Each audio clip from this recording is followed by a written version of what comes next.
called 130,000 when Durr with bottom pair, and he had Was trips. it good? No. Oh, he had trips? He had trips. So why are you bragging about that exactly? It was a fun pot. I went to raise. He's like, I called Durr with bottom pair, and he had 3 of a kind. I got the re-raise in with the 6-9, and he got the re-raise in with the 10-jack. That's how We've it got started. Phil Laak limping in, Tony G coming over the top for 3,000, and Phil Hellmuth mulling it over. These two are about to battle in the sandbox again.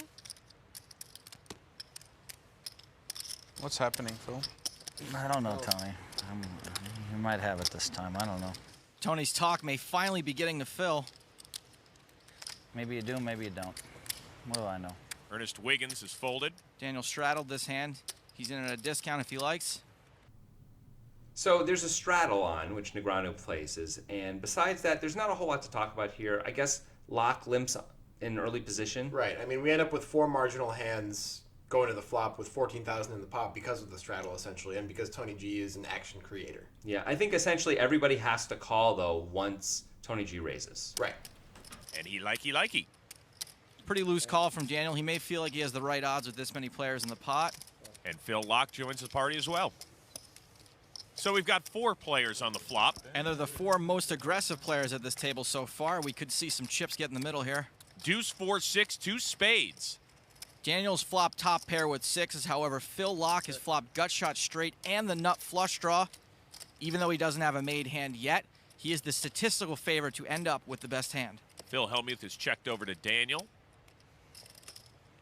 Makes it 6,500 to go. When you hit top pair with 6s, there are any number of scare cards that can come off on the turn. Daniel's betting here to protect his hand by thinning the field. With a draw this strong, Phil Laak is not going anywhere. So Negreanu's lead here is interesting and I think marginal. He's trying to protect his hand against any bad card that comes, which is, most cards.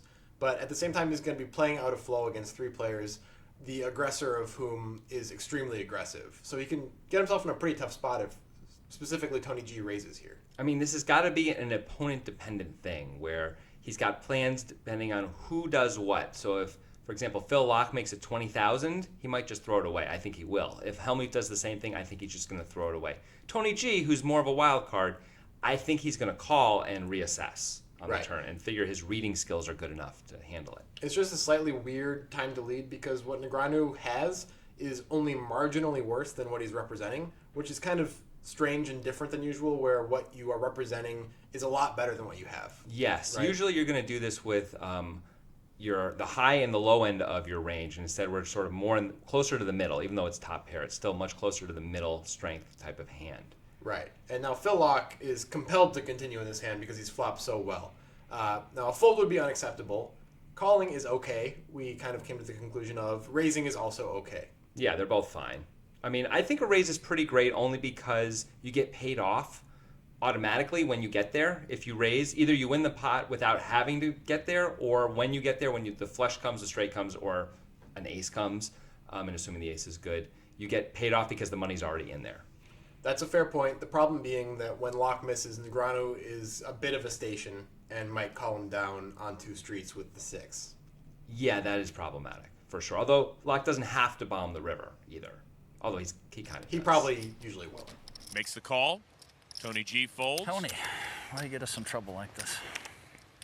It's always somebody else's fault, isn't it, Phil? Now down to 2 players on the turn. Ace of hearts. Now, Chris, I did forget to mention the ever-present top pair draw. Laak now has the lead. Daniel looks like he's ready to fire away again. A bet of 14,000. He obviously doesn't have a good read on the strength of Laak's hand. Now, even though Laak is a weak kicker, it's unlikely he'd fold to 1 bet after making top pair here in the turn, not to mention all the draws he still has. You're very chatty most of the time. Right now you're in silent mode. Kind of scared a little bit. Can I get the chatter to come in? What do you want me to say exactly? I'm a little scared, to be honest with you. It's like a lot of bad things could happen here. You could have me beat. You could get there. You could bluff me. All that kind of stuff. You can have ace-5 of spades. You can have 6-4. You got like 2 8s, I guess. Or exactly. Phil's trying to get a read on Daniel. Daniel's bet into him twice. Even though he's a strong draw, Phil's hand is in jail to any bigger or smaller. Daniel bets, and it's interesting because the ace comes, and that's not a great card for him. But at the same point, he's probably thinking it's unlikely that ace hits Phil. So I think that's part of the initial bet anyway on the turn. Right. It's not that many aces that are in Phil's range. They do include the spade aces and aces that have now made 2 pair.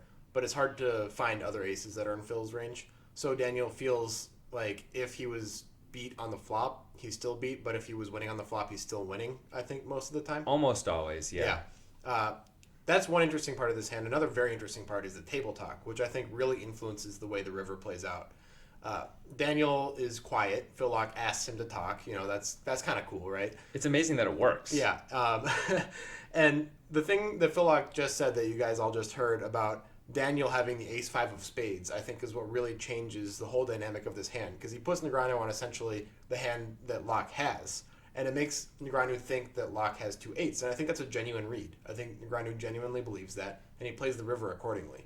Yeah, and Laak asked Daniel to start talking, I think, so Laak can say, you could have the ace-5 of spades. If you watch their interaction, Daniel says how scared he is and all that, and then Phil basically ignores everything Daniel says and just starts putting Daniel on the ace-5 of spades.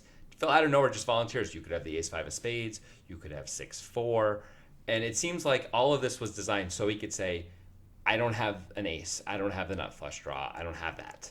So, yeah, put me on a different kind of a hand. I think Negreanu at this point thinks he's behind, but he doesn't think it's because of the ace. He thinks it's 8s, essentially. Yeah, Ace. I agree.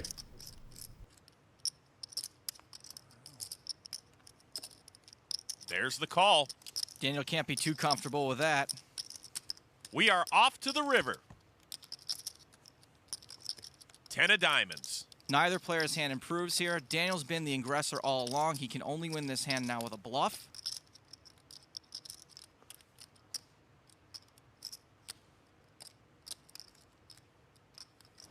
He makes it 25-5 to go. So you have 6 deuce. Or ace-10 of spades. You have ace-10 of spades. It's so random. Ace-4 of spades. That's what you got. Ace-4 of spades.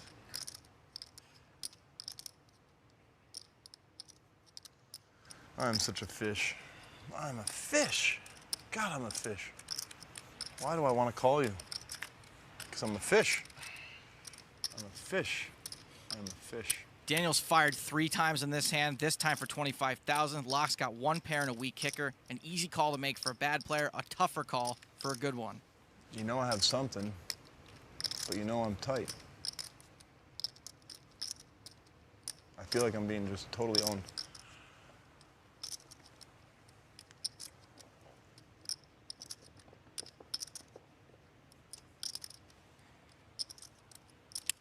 He makes the right A call. pair of 6s. That's good. You had the ace of spades and get in. This is not an easy call for Phil Laak. Despite having had such a strong hand throughout, with all these draws and a pair on the turn, he doesn't really feel very comfortable on the river because what Daniel is representing as his value hands are so much stronger than the weakest ace in the deck. Yeah, he's in this weird spot where he's sort of engineered a bluff out of Daniel, which is good, but it's a bluff that's actually quite hard to call if you're Phil Laak because there's very little, you can't beat any of the value at all. And so now you're only beating bluffs, which means there's just not that many bluffs in Daniel's range that make a whole lot of sense here. Maybe an open-ended straight draw, maybe spades as well. That's about it. Yeah, it is. Negreanu is following through with his read of 8s here. He thinks Laak can't really call with 8s.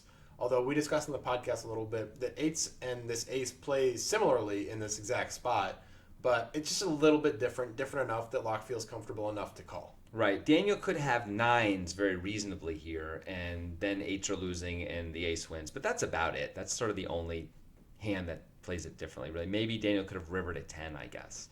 Right. And you Anyway, can beat those things. But Phil that's Laak it. basically talks his way into $25,000 extra, which is pretty cool. Yeah, it's pretty great. It actually reminds me of the Johnny Lott and Davide Katai hand we did 2 weeks ago, where Davide also goes out of his way to sort of engineer Loudon to bluff the river, except Loudon gets there. Loudon bets big. Davide feels it, but calls anyway because he's played the hand to get into this spot.